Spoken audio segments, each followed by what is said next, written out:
నమస్కారం. నా పేరు డాక్టర్ పురు ధవన్ మరియు ఈ వీడియోలో మనం ఆకలి లేకపోవడం గురించి మాట్లాడుతున్నాం. కిడ్నీ రోగుల్లో ఒక సాధారణ సమస్య ఆకలి లేకపోవడం. రోగికి ఆకలి రావడం లేదు, రుచి అనిపించడం లేదు, రోగి భోజనం చేయడం లేదు, రోగి బలహీనంగా మారి బరువు తగ్గిపోతున్నాడు. ఇప్పుడు రోగి ఎంత బలహీనంగా మారిపోతే అతని శరీరంలో అంత హీమోగ్లోబిన్ తగ్గిపోతుంది. శరీరంలో అంత ఫూలిపోయే స్వెల్లింగ్ సమస్య మొదలవుతుంది. రోగికి లేవడం, కూర్చోవడం అన్నీ ఆగిపోతాయి. అయితే ఒక కిడ్నీ ఫెయిల్యూర్ రోగికి ఆకలి లేకపోతే ఏమి చేయాలి? తద్వారా అతను ఇన్ని సమస్యల నుండి తప్పించుకోగలడు. ఇదే విషయాన్ని మనం ఈరోజు అర్థం చేసుకునే ప్రయత్నం చేస్తాము. ముందుగా ఈ ఆకలి ఎందుకు రావడం లేదు అనేది అర్థం చేసుకునే ప్రయత్నం చేద్దాం. మన శరీరంలో కిడ్నీలు పనిచేయకపోతే మీ అందరికీ తెలుసు కదా, క్రియాటినిన్ పెరుగుతుంది. క్రియాటినిన్తో పాటు మన శరీరంలో మరిన్ని పదార్థాలు కూడా పేరుకుపోతుంటాయి. ఉదాహరణకు యూరియా. ఇప్పుడు యూరియా మన రక్తంలో ఎక్కువగా ఉన్నప్పుడు అది మన మెదడులో కూడా చేరుతుంది. అది మెదడు తన సాధారణ పనితీరును చేయనివ్వదు, లేదా మెదడుకు సంబంధించిన పనితీరులు తగ్గిపోతాయి. అయితే మనకు ఆకలి అనిపించినప్పుడు మనకు అది ఎవరు అనిపింపజేస్తారు? పేగు కాదు. పేగు మెదడుకు సంకేతం ఇస్తుంది, మీకు ఆకలి వేసింది, తినాలని అడుగు అని. కానీ ఈ సంకేతం సరిగ్గా పనిచేయకపోతే మీకు ఆకలి అనిపించదు. మీరు ఒక రొట్టె తింటారు, మీకు పొట్ట నిండిపోతుంది, వాంతి చేయాలనిపిస్తుంది, ఆకలి తగ్గిపోతుంది. ఇప్పుడు మీరు తినడం లేదు, మొత్తం రోజులో 2 రొట్టెలు 3 రొట్టెలు మాత్రమే తింటున్నారు. మీకు అనిపిస్తోంది మీ కిడ్నీ బాగుపడిపోతుందని. అది కూడా తప్పు. ఎందుకు? ఇది ఇప్పుడు అర్థం చేసుకోండి. మీరు తినలేదు, చాలా తక్కువ తిన్నారు. మీరు తిన్న ఆహారం మీ శరీరానికి సరిపడినంత కాదు. శరీరం బలహీనపడుతోంది. శరీరం బలహీనపడితే కిడ్నీ కూడా బలహీనపడుతుంది. ఎందుకంటే శరీరమే కిడ్నీకి ఆహారం ఇస్తుంది. మీ శరీరానికి లేనప్పుడు కిడ్నీకి ఎలా వస్తుంది? ఇప్పుడు మీరు కిడ్నీ ఎక్కువ పని చేయాలని కోరుకుంటున్నారు. అది ఎలా చేయగలదు? దానికి ఎనర్జీ లేదు. మీ ఇంట్లో బొమ్మలు ఉంటాయి కదా, అందరూ చూసే ఉంటారు. అందులో కూడా సెల్ వేస్తారు. సెల్ బలహీనంగా అయితే, వీక్ అయితే ఏమవుతుంది? నడుస్తుందా?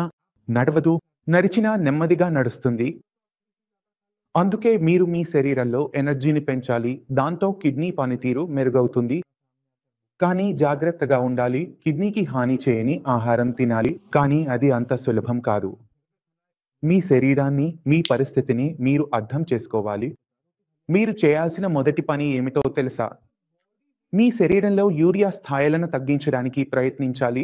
అలాగే మీరు తినే, త్రాగే వాటిలో జాగ్రత్తలు తీసుకోవాలి. తద్వారా మీ శరీరంలో విష పదార్థాలు పేరుకోకుండా మీకు ఆకలి బాగా వేయాలి. మొదటగా చేయాల్సింది మందుల సహాయంతో రక్తాన్ని శుభ్రం చేయడం ప్రారంభించాలి. మీ రక్తం కొంచెం అయినా 5 లేదా 10% అయినా శుభ్రం కావడం ప్రారంభమైన వెంటనే ఆకలి వేగంగా పెరుగుతుంది. పొట్టలో మలబద్ధకం లాంటి లక్షణాలు మొదలవుతాయి. మీరు తినడానికి అడగడం ప్రారంభిస్తారు. ఇది చాలా మంచి సంకేతం. ఇక్కడి నుంచే రోగి కోలుకోవడం మొదలవుతుంది. ఇది మొదటి లక్షణం. ఇది నేను తీసుకుంటున్న మందులు, నేను చేస్తున్న చికిత్స సరిగ్గా జరుగుతుందా లేదా అనేది చెబుతుంది. ఎందుకంటే నేను తినే ఆహారం పెంచిన వెంటనే నా శరీరానికి శక్తి వచ్చింది. నాకు శక్తి వచ్చినప్పుడు నా కిడ్నీకి కూడా శక్తి వచ్చింది. కిడ్నీకి శక్తి ఉంటే కిడ్నీ బాగా పనిచేసింది. కిడ్నీ బాగా పనిచేస్తే కిడ్నీ యూరియాను ఎక్కువగా బయటకు పంపింది మరియు నా పరిస్థితి రోజు రోజుకు మెరుగవుతూ వచ్చింది. మీరు తినే ఆహారం తినే ఈ కోల్పోయిన సామర్థ్యాన్ని తిరిగి పొందడానికి కొంత మందులు తీసుకోవాల్సి వస్తుంది. ఇందులో నేను ఎలాంటి సహాయం చేయలేను. సరే, కాబట్టి మీరు మీ ఆకలిని తెరవండి. ఏ విధంగా అయినా తెరవండి. మీ ఆకలి తెరిచిన తర్వాత మీరు ఏమి తింటున్నారు అనేది కూడా చాలా ముఖ్యం.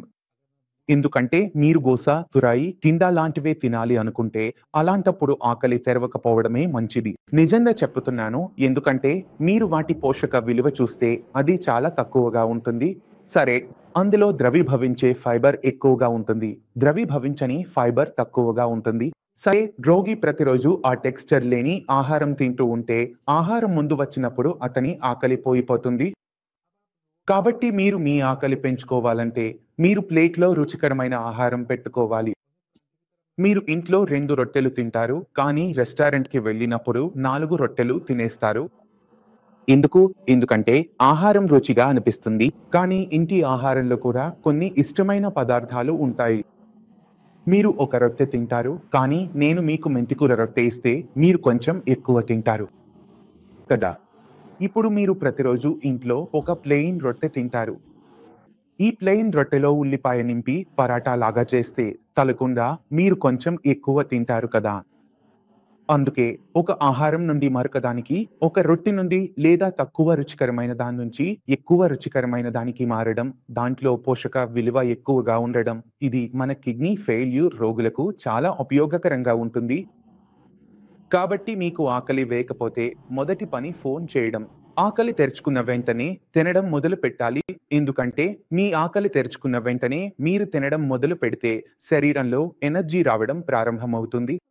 మీ క్రియాటినిన్, యూరియా, రక్తంలో కనిపించే అన్ని సమస్యలు, రక్తం లోపం, ఊబకాయం అన్నీ తగ్గడం మొదలవుతుంది. కానీ నేను ఇచ్చే డైట్ చార్ట్‌ను మీరు ఖచ్చితంగా పాటించాలి. చాయ్ తాగకూడదు. ఇప్పుడు వేసవి వచ్చింది. సంతర, మోసంబి, కినో, మామిడి తినకూడదు. బెల్లం తినకూడదు. నేను చెప్పినప్పుడు మాత్రమే సేందా ఉప్పు తినాలి. లేదంటే అది కూడా తినకూడదు. మీరు సాధారణ ఉప్పు తినొచ్చు కానీ సేందా ఉప్పు తినకూడదు. ఇవి చిన్న చిన్న ఆహార నియమాలు. ఇవి మీరు మీ డైట్‌లో పాటించాలి. మీ ఆహారపు అలవాట్లలో మార్పులు చేసుకోవాలి. తద్వారా మీ శరీరం ఎక్కువ కాలం ఎలాంటి బలహీనత లేకుండా, ఎలాంటి సమస్యలు లేకుండా బతకగలుగుతుంది. కాబట్టి ఈ విషయాన్ని అర్థం చేసుకోండి. వెళ్ళే ముందు మీలాంటి మరికొంతమంది రోగులను తప్పకుండా